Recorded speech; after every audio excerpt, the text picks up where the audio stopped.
From the brilliant mind of Luke Stratton, aka Limitron, Pirate Borg is a tabletop role-playing game about being a filthy, greedy, over-the-top pirate out of one of the best movies and stories from our youth. Well, at least from my youth. Now, the very best thing about Pirate Borg is the random character creation. And if you want to see that in flesh, you're gonna stick with me until the end. The best thing about Pirate Borg is the material it takes inspiration from. Pirate Borg is yet another Mork Borg implementation, but I knew nothing about Mork Borg at the time of the Kickstarter, and neither I do now, to be honest. The pirate theme was enough to catch my attention, and this image from the Kickstarter campaign description took me on an emotional journey. It shows all the inspiration sources behind the game. So many awesome books, movies, and video games titles there, starting from the iconic genre-defining Treasure Island, going through Raiders of the Lost Ark, The Goonies, Sid Meier's Pirates, and to Hook, Pirates of the Caribbean, of course, Assassin's Creed Black Flag, and the one title that sealed the deal, The Secret of Monkey Island. The best thing about Pirate Borg is that everything is in one book. This was probably one of my cheapest ever Kickstarter, but so much value for money. The beautiful art-rich A5 hardcover book has lore, game master guide, player handbook, a starting adventure, and the monster guide. A full game that can fit in a pocket. Well, a very large pocket. I can definitely carry it with one hand. How about that? I got my copy of Pirate Borg back in 2022 as part of the original Kickstarter, but you can get your copy now at the Limited Online shop. There's been also a second Kickstarter as an expansion of Pirate Borg, Down Among the Dead, that I also backed, and I hope to talk about when I receive it. I believe also all the Limitron stuff is available on DriveThruRPG. Just look for Limitron as author and or Pirate Borg, and you'll find plenty of both original material and other stories and adventures that someone else has created for it. The best thing about Pirate Borg is the lore. A place the explorer believed just rich of treasures. Problematic history has been rewritten in Pirate Borg, assuming these islands have been deserted for a long time until the Scourge arrived. Hordes of undead and screaming creatures emerged from the sea on a day of solstice.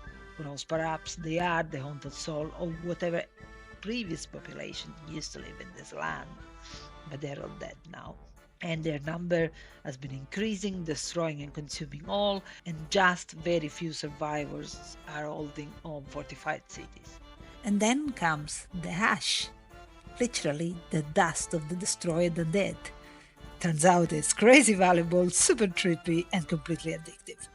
In this context, we have various factions operating. Of course, we have the most classic pirates, the Brethren of the Coast. They have taken hold of an old imperial colony in Nassau town in New Providence Island. They also have an outpost in the small island of Tortuga, which is the most stereotypical chaotic pirate cove run by smugglers and rapscallions. Then we have the British Empire, so the British, who are now entirely controlled by the merchants of the West India Company more than the Crown. They have a colony in Jamaica under the control of Lord Hamilton, and they keep conscripting privateers to help them stay afloat.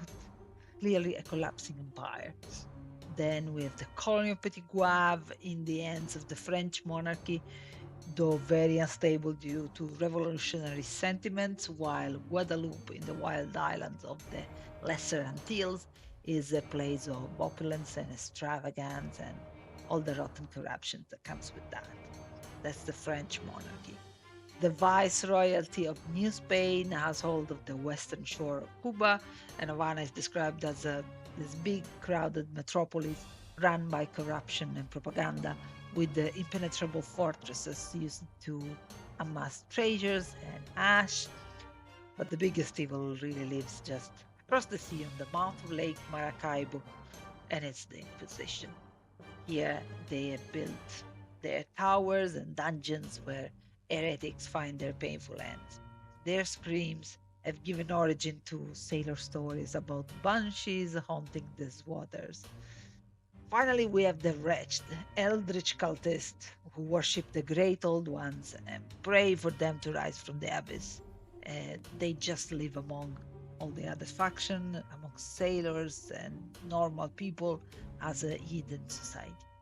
And let's not forget the simply unknown perils of the jungle in the west and the dark Yucatan, where treasures and fortunes are buried in golden cities, they say.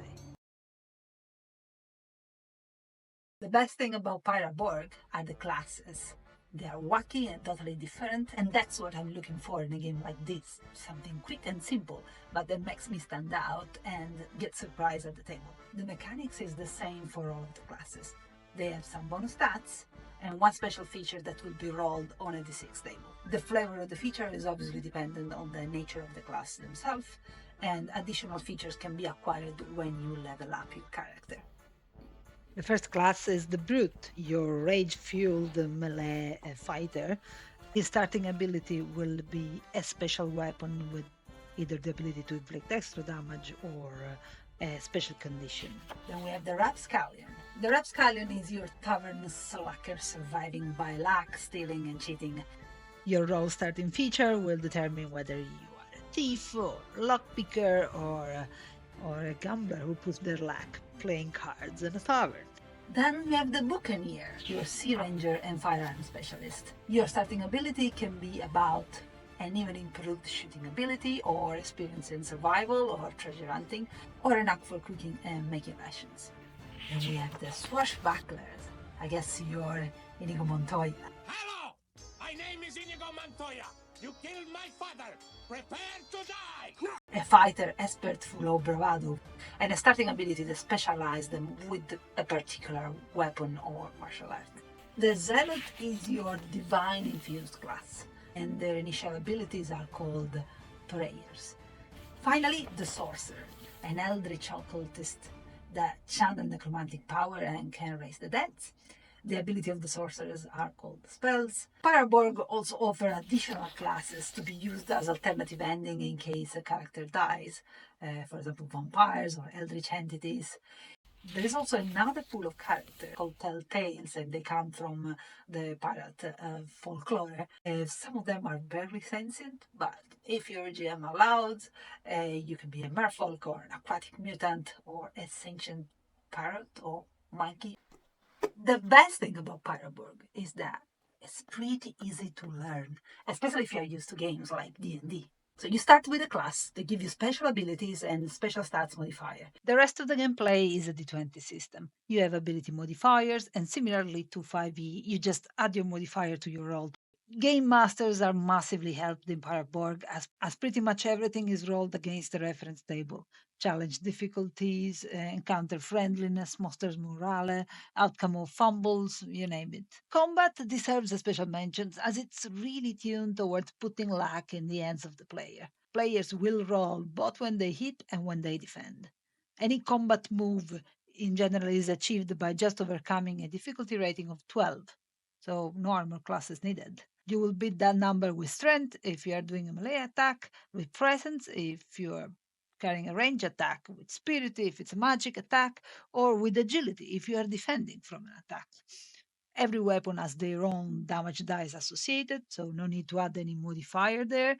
You will simply roll the right dice if you succeeded your two-hit roll. And every armor as well has their own dice associated, which you will roll when failing your agility roll to find out how much damage your armor can absorb. And that's it. That's the main mechanic. We don't have bonus action, no reaction, no other combat shenanigans other than the one your imagination can create. Any other rules tend to be a very simplified version of a D&D rules. You got the 6-second rounds, the roughly 30 feet movement, the notion of short and long rest. But how does that work? Very simply, when you reach 0 HP, and which means you are broken, you will roll against a table of consequences, and good luck with that. Whenever your game master finds appropriate, your character can level up, increasing ability, HP, gaining a new class feature, and a weapon or spell. General rule in this game, you can't use magic if you have iron on you.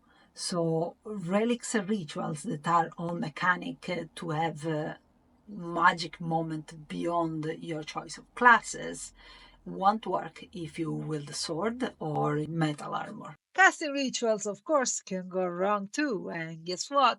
There is a table of consequences for that.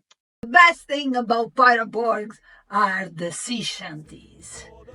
For the brave and bold, waves crash like thunder, our tale This will is such a unfold. fun and picturesque mechanic. The spirit of the captain will determine how many shanties the crew know. You can choose your shanty or roll on a D12 table. They will succeed on a DR12 crew skill test. And last but not least, the Devil's Luck.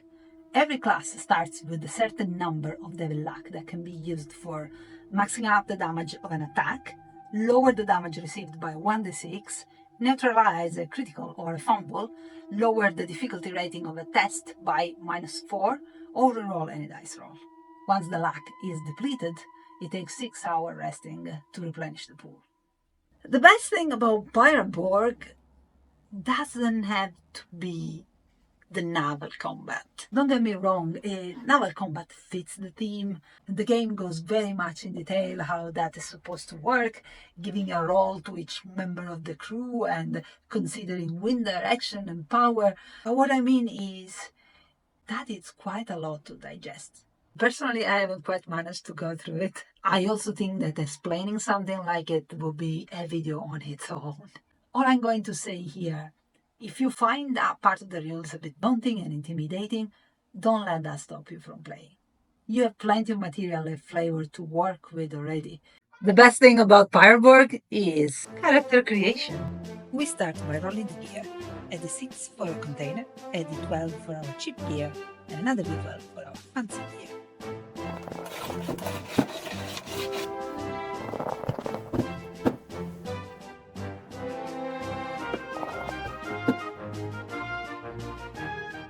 Next, we are gonna roll our stats. Pirate Borg use strength for crushing, lifting, grappling. Strength is also the ability score behind any melee attack. Then we have agility for balancing or moving swiftly, and this is also the ability used for defending, dodging the attacks. Then we have presence that acts as your charming ability, but also your perception and the smart, and it's used for ranged weapons. And we have toughness, your ability to sustain your drink or holding your breath, surviving, and it's also a modifier added to your number of hit points. And finally, spirit, which represents your willpower, and it is the ability used for using relics or casting rituals, and in general for any magic ability. Then you choose or roll your class. Rapscallion it is!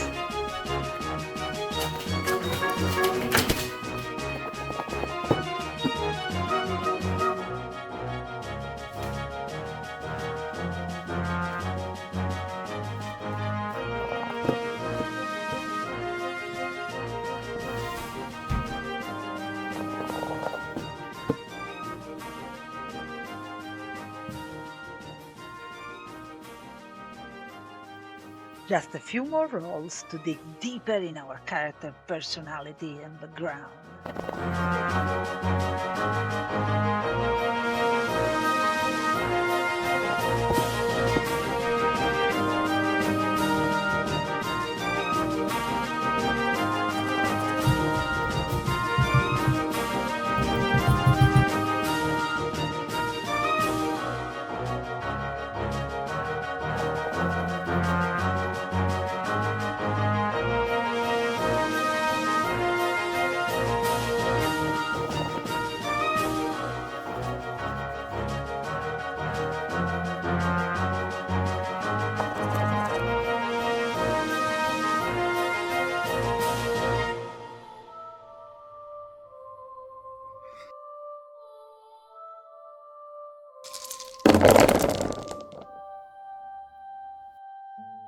You heard about Agnes Rodriguez, hadn't you?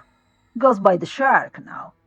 Though not for the biting, mind you. No, she's called that because she's always pacing, pacing, and pacing like she'll die if she stops. Bad blood, that one. Bad luck, too. What is? She used to be just some card-cheating drunk, picking pockets between rounds. Till one night, she stole a whole bloody ship. Captain Virelli's own prized brig, no less. She thought it was a tavern. Can you believe it? Fell asleep in the captain's bed, woke up 3 leagues out with a bounty on her head the size of a small kingdom. Since then, she's been hiding in plain sight, cooking slop for pirate crews, wearing a long grey wig to look like some half-dead crone, slapped an eye patch over her bad eye, lost it somewhere in a card game, a knife fight, or maybe just drank it away, no one is sure. Fool thinks nobody'll notice her fancy pink lace blouse sticking out like a sore thumb. Ha! She's mad as a barrel cat, that one. Wants everything. Cards, coins, chairs, the numbers of teeth you smile at her with. Carries a cat of 9 tails tucked in her apron. Say it's for discipline and steering stew, though we'll know better. She keeps a great sea chest locked up so tight you'd think she had the devil himself stuffed inside. Trapped a dead cat's skull to the lid for luck. She says it keeps Virelli's men from sniffing her out. Sits there, scratching numbers and strange recipes on scraps of parchment with a stolen kill, muttering like a mad priest. Only soul she trusts is her skinny grey cat, Smoke. Thinks mean as a snake and twice as lazy. They say Virelli's still hunting for her. He wants a ship, his gold, and maybe her head for dessert. Me, if I see her pacing the deck, muttering and counting to herself, I'm turning the other way. And no good comes from crossing a shark that's trapped itself on dry land. The best thing about Pirate Borg is the art. The style seems born from the amusing merge of the Darkest Dungeon and the Curse of Monkey Island, and I find that irresistible and so nostalgic. Thank you, Luke.